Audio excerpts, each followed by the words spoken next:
What? I didn't say anything. Fine. Let's keep it that way. We'll catch you next time. Colin had a problem and a microphone to spare. Thomas took it up and so the podcast went to air. For weeks and months they trolled through every single DVD. They've unwrapped all the ones they can and now they're cellulose free. Now they're cellulose free. Hello dear listener and welcome to Cellulose Free. My name is Colin and with me as always is my fellow film watcher, compadre and son Thomas. Hi, hello. What have you been up to? Well, Forza Horizon 6 came out, and so I've been, working my way through that. As usual with these games, I've sort of fallen into, I should fill in all the roads first. The problem is that there's rather a lot of roads in Forza Horizon 6, and some of them are quite long. Right. And in Tokyo specifically, there's a lot of very complicated junctions that are difficult to recognise that you've got everything or not. Right. Yeah. So what percentage are you through road-wise then? Road-wise, I'm about 10 hours in. I'm about 2/3 of the way through the roads. Okay. There were parts of that where I was not collecting all of the roads and doing other things. My goal here is to have finished the game before all of the live service content comes through, which starts 2 days from now, and I don't think I'm quite going to get there, actually. Right. Have you adjusted yet to the fact that you're driving on the right side of the road again? The left one, yes. Good. Yes, I have. Excellent. It usually doesn't really matter. There's no police in these games. No, it does affect, though, the non-player traffic, though. Yeah. If you're trying not to get into too much physical trouble. Yeah. I'm still not entirely sure how I feel about the game. It feels like they've made the car physics maybe a little heavier. Right. But Which is interesting because a lot of the Japanese cars are smaller. Yeah. But having not played the fifth game for some time, I'm not able to make a direct comparison, and it was cleared off the Xbox in an attempt to make space for 6, which is about 150 gigabytes. Hey. Yeah. Yeah. And is only going to get larger with time. Yeah. Unless they optimize it further. Yeah. Which... oh dear. Me and younger brother chipped in half of the cost, and that was good. But, the expansions, because inevitably we're going to want the expansions, are a little under the same again, and... Yeah. Probably just wait for the bundle to come on sale, and... Yeah. Which, who knows if that will ever happen. Everything more expensive and less profitable at the same time, forever. Well, I mean, it hasn't helped with the Strait of Hormuz. No. Because oil prices are higher, so it costs more to drive the cars. Yeah. And I've been consuming other media, but I don't want to talk about the other media I'm consuming. Ooh. So, not for any bad reason, I just don't... The one thing has suddenly occupied the space that I have to think about things, so... Yep. Yeah. That was my last 2 days. Couldn't tell you what happened the other 5. Oh, there are another 5, were there? Yeah, weeks. Oh. They have 7 days. Wow. Yeah. Huh. It's something. Well, I know one of the things you've been up to. Uh-huh. But have you been up to other things? Well, what's the one thing that that I've don't been up involve the front door? Oh, you don't want me to go into an in-depth discussion of me locksmithing the front door so that it actually pulls shut rather than the locking mechanism won't click back without having a key twisted in it. You Yeah. don't want me to discuss that at all. I mean, you can discuss it a little if you want to. The artful deconstruction of said lock and getting graphite all over the place, and I think that's actually part of the problem. I think a lubricant other than a dry graphite lubricant has been stuck in the gubbins once upon a time, and that's not good. Not good for locks. No. No.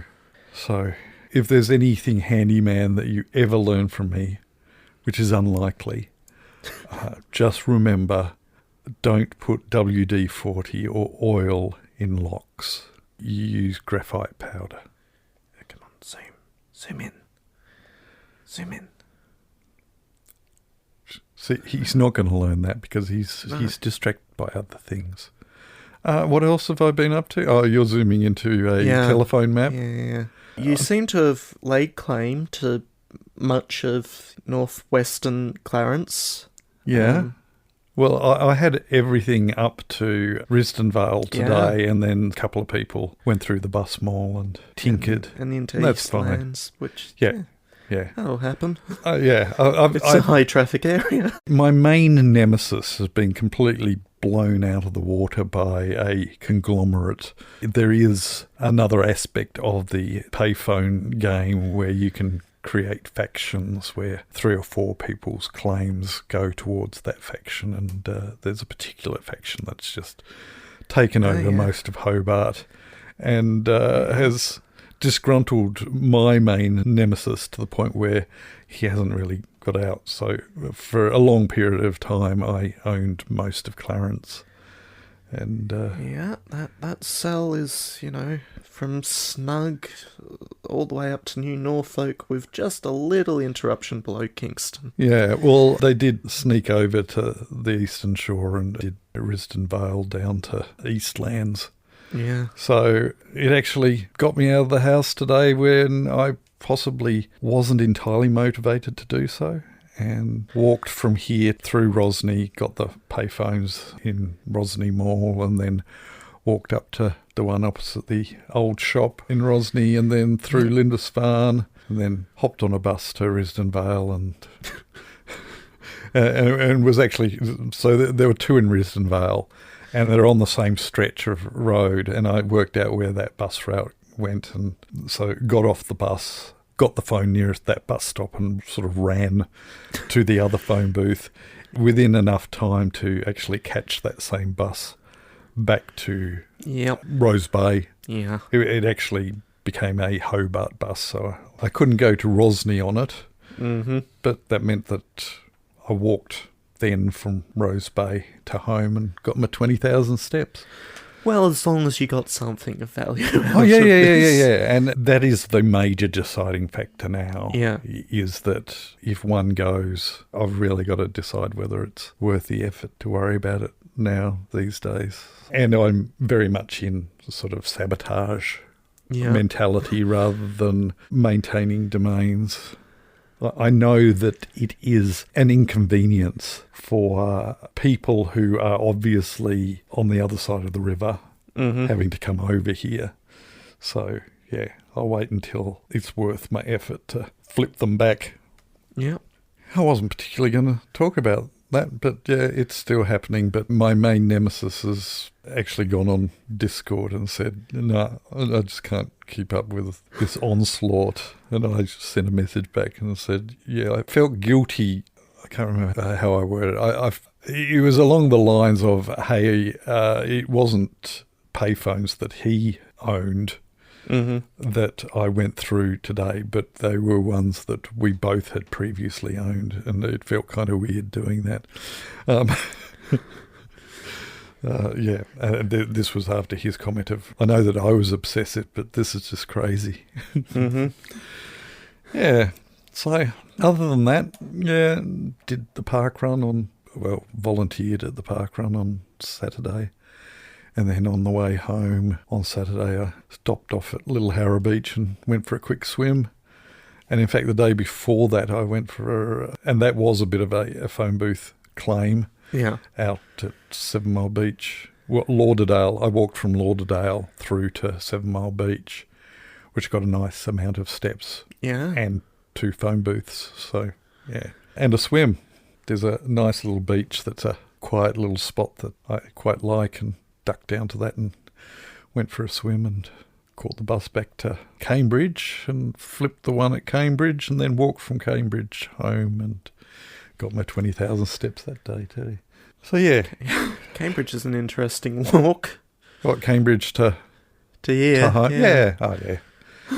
Usually I have a high-vis top Yep. in my backpack. I didn't this time. I hadn't thought it through entirely that that's what I'd do that day. But yeah, usually I put that on once I'm walking close to the edge of the road along that windy bit. So yeah, that's what I've been up to. Great. Other than that, not much to talk about. No. No. And I haven't even touched Forza Horizon 6. No. Whether I will or not, who knows. I do enjoy a driving game. If there's going to be anything that will get me sitting in front of a television. Well, I can assure you there is definitely a lot of driving in Forza Horizon 6. I must admit, sticking my head in and having a look at other people driving, it very much looks like more of the same. Mm. And maybe that's a good thing. Why reinvent the wheel? Some people, and I may be of the same opinion, well, it's been 5 years since the last one. How much innovation have you actually done here?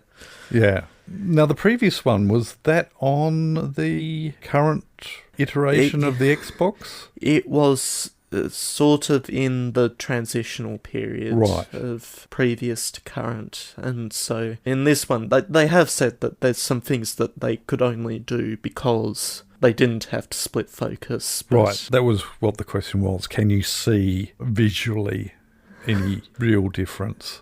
with visuals beyond a certain point, what else is there to do? If you're Yeah. going for realism, Oh, yeah. and you've got it, you've almost basically got it. Yeah. What worlds are there left to conquer? But see, you say that, and yet Morgan has been playing Gran Turismo on the PS3. Yeah. He's got back to playing that. And I remember when that came out, thinking, boy, this is realistic. You know, visually, I really feel like I'm there. And cast my mind back to the first racing sims that I'd ever played with blocky video that in no way, shape or form was trying to remotely look like this was photorealistic. Mm-hmm.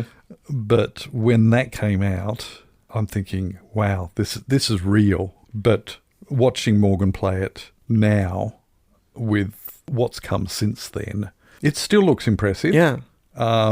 Specifically, this is Gran Turismo 6. From 2013. Yeah, and was basically what came out at the same time as the PS3, I think. No, I think that would have been Well, that was 5, wasn't it? 5, yeah. Okay.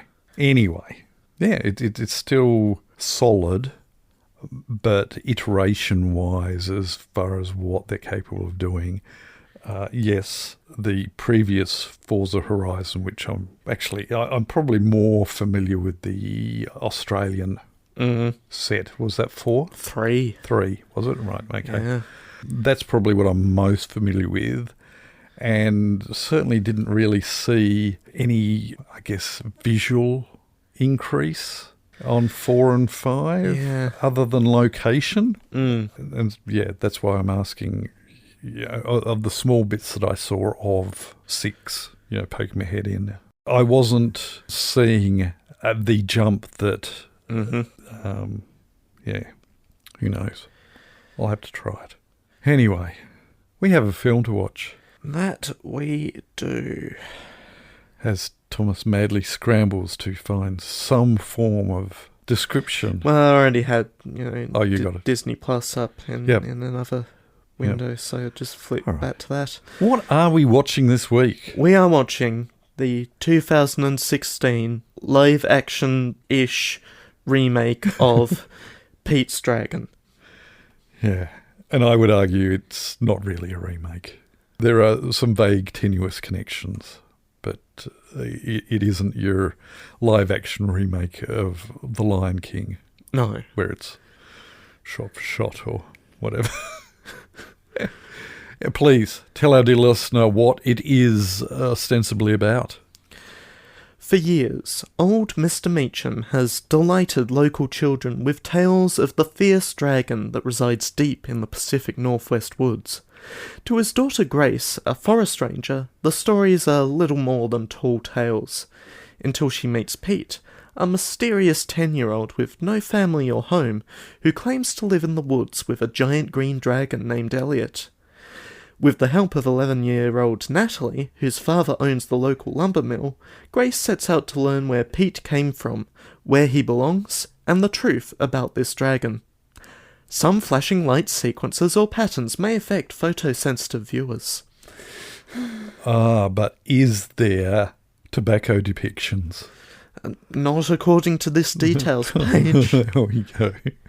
As Thomas alluded to, we're watching it on Disney Plug. We're going to do that, even though it is on the shelf.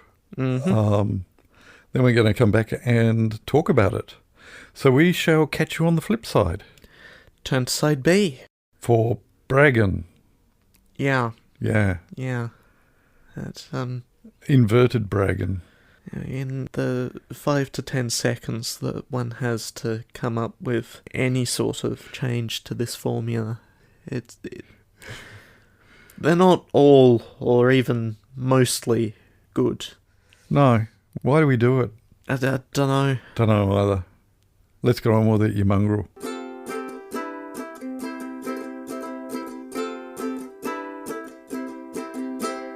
So, what did you think? It's not for me. It's not a film for me.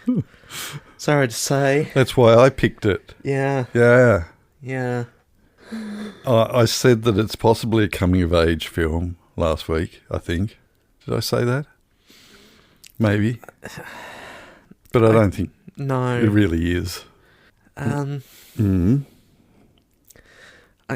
I might be too cynical for it. Oh, okay. Yeah.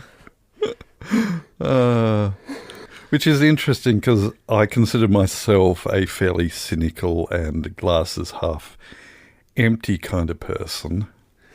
And it was just what I needed today. Great. Yeah. Glad to hear it. It was for me. I just really, really enjoyed the atmosphere of it. It wasn't overly pretentious in its trying to be a big blockbuster. It was a quiet film for the most part. It was, there were tenseness, and especially the beginning and the end, such that, that's a bit disturbing. However, I do think back at the quote-unquote source material, which it doesn't feed on very much, but, there's some dark stuff in that. And I don't think it gets anywhere near as dark, and I think it's for the better for it. I just liked it. Acting was good. The effects were satisfactory. Yeah. I say that in that dragon had weight. Mm-hmm. Certainly, I was never entirely convinced that it was a real dragon. And there have been instances where since there have been dragons that have been more convincing, but the relationship between Pete and Elliot was believable for me, and yeah, I just really liked it. I still really liked it, and I went into it fearing that my vague memory of me feeling warm and fuzzy in it would be quashed by my cynicism and glasses half emptyism that has only got worse over the years since first seeing this. But no, it was comfort food for me. Not a brilliant movie by any stretch of the imagination, but yeah, it was comforting to me, which it wasn't for you. No, I just didn't care for it. Right. No. Can you think of a film that you find comforting? Putting him on the spot here. Yeah, really putting me on the spot. First I have to remember films.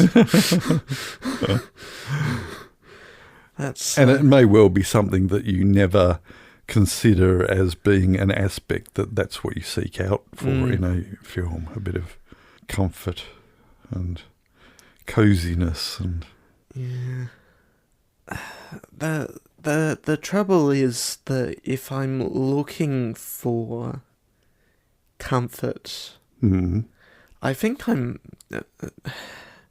more likely to go for something I haven't seen before and something that I'm quite sure will be unabashed trash. Okay. I just need... Yeah. No, I can relate to that. What instantly sprang to mind there is that another comfort film for me would be Battleships. Or Battleship. Is it Battleship? Battleship. Singular. Even though, yeah. Battleships isn't the trademark. No, that's why. Yeah, that's trash. Yeah. But it's also comfort. Yeah, in a different way. Okay. I just need to know that someone out there is worse at making things than I am. That's... Okay. And, like, maybe I couldn't have done better myself. Like, I'm not a major corporation. You're not? With, several camera operators, a separate director of photography, an art department. If I'm going to make something, I'm making all of that thing by myself. But no, I find it comforting to know that I am not better than a person, better than a thing that was produced. Right, okay. I know I tread into dangerous territory here, but I confess that I have been binge listening to a new podcast. Yeah. That, in that respect, would be right up your alley. Right. But I know it's dangerous suggesting a podcast, but it's called What Went Wrong. Where two people, and occasionally three, if they have guests, look at the backstory on the production of various films. Some of them like really, really big budget films and terribly successful films, and others that are complete stinkers, and shows what went on behind the scenes that either completely derailed the film or derailed it, but nobody noticed because they managed to fix things up and what have you. But absolutely fascinating podcast. And there are certainly some films that they have watched and then picked apart and went to various source material to find out what went wrong in those films, and I think you'd get a bit out of it. Great. Well, at the moment, my podcast backlog of episodes that I want to get to soon but not immediately is 88 hours long. Right. And dates back to the start of December. Okay. Well, you're going to have to start doing some 20,000 step walks. Oh, I do those, just not particularly often. Yeah, like, well, you got to do it more often. When I go for a walk, it is a 20,000 step walk. Okay. Well look, I can only see wins in this situation here. You get your 20,000 steps, you improve your fitness, you listen to some podcasts, and you get into the great outdoors as well. Win, win, win, win, win, apart from the sore feet at the end of things. I should say that 3 hours out of those 88 are podcasts that I cannot actually listen to yet because I have not seen the media that they're referring to. Okay. That being the episodes 1045, 1046, and 1047 of Radio Free Skaro about the war between the land and the sea. Okay. Which still, in May of 2026, has not been released anywhere except the UK. Yeah. Do you think Disney will release it? Well, they said last year that it was coming this year. Right. And it is still this year, so... They do have a nasty habit of burying things. It's all done. Yeah. Oh, well. It's presumably been delivered to them by the BBC. Yeah. I don't know. Okay. Anyway, back to a green dragon. Yeah. A green furry dragon. Set in everyone's favourite part of the Pacific Northwest. New Zealand. Yeah, New Zealand. Yeah. In fact, there's a couple of places where you can, if you watch really carefully, as they're driving on the wrong side of the road, yeah, signs that suggest that they are driving on the wrong side of the road. Though they did, again, that was a case of capturing some atmosphere there that I think they pulled off really well. I think it's a neat film and far surpasses its source material, and it's good stuff. Apart from For You. Yeah, I don't really have anything bad to say about it. It's just, it was there. Yeah. And I'm glad you enjoyed it. Good. It just wasn't for me. Yeah. All right then. Well, I've got nothing else to say about it then, other than, hey, in a couple of segments' time, we'll find out what's for you. Preempting things. So let's get a little close to that by saying, hey, let's move on. The following segment has no title. Thank you. And we will start over on Discord with Entuosferatu. Hi, Entuosferatu. Who says, I'm sorry that this movie, Herbie writes again, was bad in a boring way that didn't leave much to talk about. Is Colin now dreading the next Herbie more or less than Fast and Furious? No, I've still got confidence in the next one. Yeah. I think they go back to their roots to a certain extent. Yeah. That does raise a question, though. Thank you, Entuosferatu. Did you enjoy today's movie more than Herbie Rides Again? Yeah.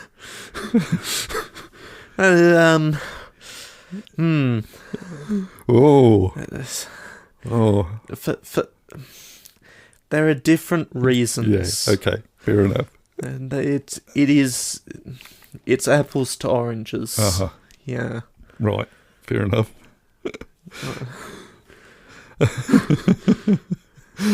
The trouble is that Herbie Rides Again just wasn't a good film. Yeah. It just wasn't a good film. Yeah. And the reasons that it wasn't a good film are why I disliked it. Yeah. This I can recognise the shape of a good film here. Yeah. Cool. Eve Pye. Hi, Eve Pye. Says, I really liked the first Herbie movie when I watched it as a kid, and I think we got this through Netflix back in the mailed DVD days. And it was definitely a failure for its nominal target age, even years after release. Those were the days. I say, having never rented a mailed DVD, however my brother did occasionally. We'd just go to Blockbuster, or Video City was our local one to go to.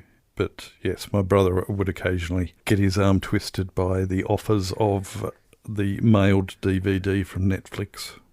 And then cross your fingers that the disc wasn't scratched to all get out. And then people stopped using Blockbuster and Video Easy, so those fell away to kiosks that nobody used either. No. And now we're in streaming hell. Yep. Yeah. I am glad that there was a time where I did consider clearing out the hallway bookcases of the DVD library, and I don't know whether I'm just... What is it called when you see all the good things to justify doing something that probably isn't justifiable? I don't know. I'm glad I've got the library. Yeah. Over on Facebook... Helen. Hi, Helen. Isn't it terrible that a notorious dispenser of salt, I'm assuming you're referring to KFC here, cannot supply the appropriate quantities needed for medicinal purposes? Yeah. It's shameful. Yeah. They should be struck off the medical register. It was, frankly, less salt than I would expect if I had not ticked extra salt. Yeah. Yeah. Helen continues, I am suppressing the urge to ask about the telephone game. I presume something like Inception? I think she means... Ingress, yes. Not that I know much about that, having successfully suppressed the urge to find out about that in the past. Yeah. Which will take us up to the guesses. Somebody got a little selfish with the guesses. Well, yeah. Yeah. But we'll get to that. I'm not holding it against her. No. Entorsferatu says, guess for this week. I don't know, maybe Herbrudgen? That's HRBRDAGN. A of Pi, Herbrudzug, HRBRDSAG. Helen says, I'm going with Herbrudzgen, HRBRDSGN, or Burenhub, BORNGRHB, or Hubmustdi. I have to admit, I haven't quite worked out what that one is supposed to be abbreviated. No, I don't understand that one either. What is interesting, though, is the failure of all these people to realise that H is a vowel. Yeah, that's it. Well, it's Herbie. No, it's not a silent H at all, is it? It's very much Herbie. It's a vowel. The point being, you've all put H in there, and you shouldn't have put H in there. No. I would say that E of Pi and Helen have got the right idea, keeping the S from rides, but because they've put an H in there, they've only got 2 letters from again. Yeah. When you needed 3. Yep. Because the answer was Rudsuggen, No, RB. It's Irby. Right, yes. Irby yes. rides again. RB, RDS, AGN. You know, we've talked about H being a vowel, and yet there's the letter A. Well, you need the vowel there, though. Yeah. Yeah. Yeah, sure. Sorry, no arbitrary point. No. Even with that plethora, a positive cornucopia of guesses there, which... Dear listener, if you have a guess for this week, and you will need exactly 1 vowel, but which one? Yeah, which one? It could be anything. Could be any of them. One of them's extremely necessary. Can you work out which one he thinks it is? If you think you can. It's the one that's necessary. If you think you can, let us know. Also, any film suggestions or comments on our comments or the film that we've watched, do send those in all of the places that are linked or not linked in the show notes. Yeah. And if you want to chuck us a like on Apple or wherever you get your podcasts from, do so. Sure. Because apparently that has an incredible effect on on subscriptions and, increases the money that we make on this podcast. Because we really want a bigger audience, don't we? Yeah, to roll in that money. Don't. It's... Because at the moment, we're getting as much money from subscriptions as we are on our Patreon. Yeah. Yeah. Yeah, the one that we have. Yeah. Yeah. Yeah, that one. Which reminds me, how much are we getting from our video? Oh, from version? our video? Same Right, amount. cool. I go over the balance and, it's just a pie chart of equal slices. Good. Every time. I trust you as our accountant. Yeah. Thank you, dear listeners, for your contributions this week. Yeah. I think we'll move on. Pick a film for next week so we can go to bed. Okay. I need to work out. I know what I intend to go for. I know you do, but I do need to point out, again, it is your turn. Cool. Cool story, bro. Unfortunately, it's sort of difficult for me to pull things up ahead of time when I am busy reading comments. Thank you, dear listeners, for sending in those comments. But you've inconvenienced Thomas. Yeah. I have been inconvenienced. Oh, no, that's not the one I want. I want the other one. The one that's earlier. Oh, we're going to watch Pete's Dragon, the original. No. Deep in the depths of Disney at the moment. No. No, it's very much not a Disney film. We're diving into Hammer films. Okay. Yeah. This is a sequel to a film that we have watched on this podcast before. Ah. But it's not the most recent sequel to a film that we've watched before. Okay. Which only came out on streaming recently. Okay. Hey, hang on. Are you saying the film that we've watched only came out on streaming recently, or the sequel that's not the sequel, but is a sequel of the film that we have seen before? So there's a first film that we have watched. Yeah. There's a second film that we have watched, but not for the podcast, and has been on streaming for a decade at this point. Right. And there's a third film which came out very recently and has only recently come out on streaming. Ah, okay. Yes. But it's not Disney. It's not Disney. Okay, no. So that rules out that one then. Yeah. Yeah. Whichever one it is that you're thinking of. That one. Yeah. Yeah. Definitely rules that one out. Okay. Mm-hmm. Ah. Has this gotten you anywhere near? No, not really, no. No. Well, that's fine. Hang on. Okay, put into perspective, when did the original come out? When did the original come out? That's a lovely question. It is. Finely crafted. 2013. Right. Okay. This isn't going to help at all, but Right. I think it was in the last days of the first iteration of Cellulose Free. Okay.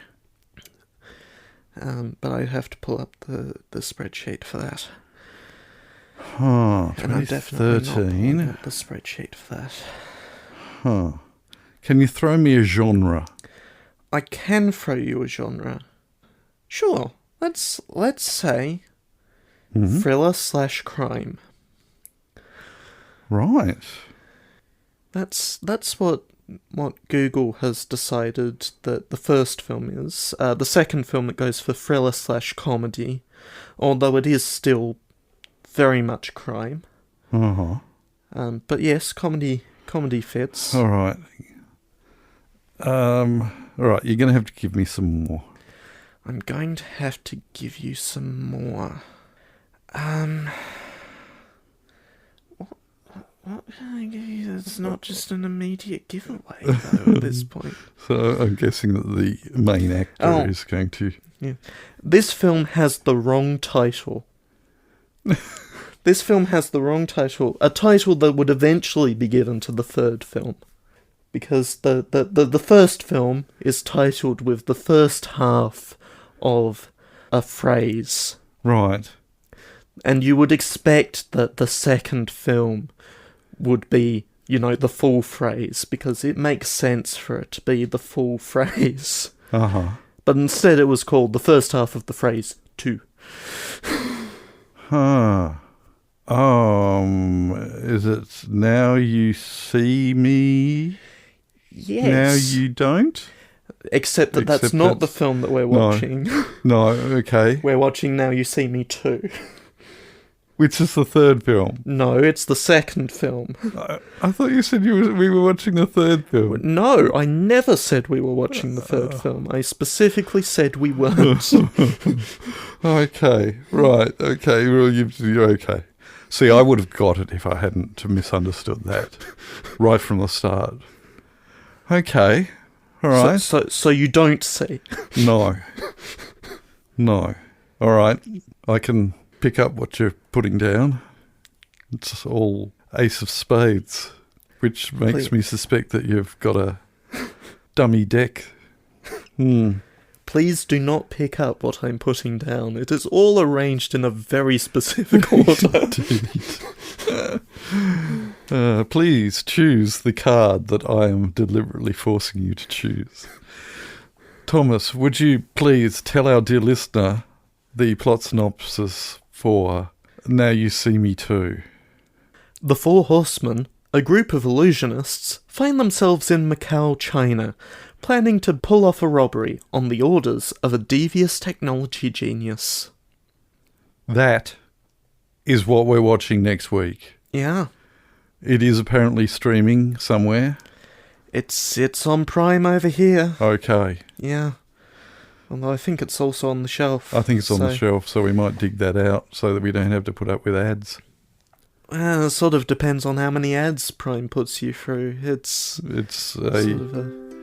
crapshoot. Yeah. Yeah. With loaded dice.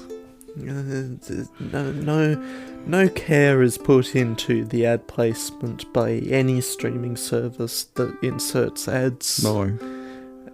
If they purport to insert ads, they may, in fact, just not.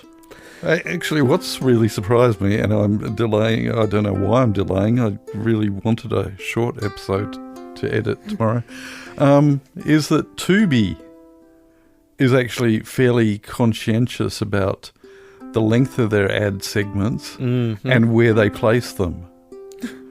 So, go figure. Anyway, next week. Yeah. Now You See Me Too. Yep. We hope that you can join us, but until then, we'll catch you next time. Bye. You have been listening to Cellulose Free. Your hosts were Colin, who produces and edits the show, and Thomas, who makes the artwork and music. Cellulose Free is recorded in the Deranged Cat Studios in scenic Tasmania, Australia. We keep track of our extensive physical media collection through My Movies, which we highly recommend. You can find links to that, as well as other places you can find us in the show notes. Cellulose Free is a Hi Hello production.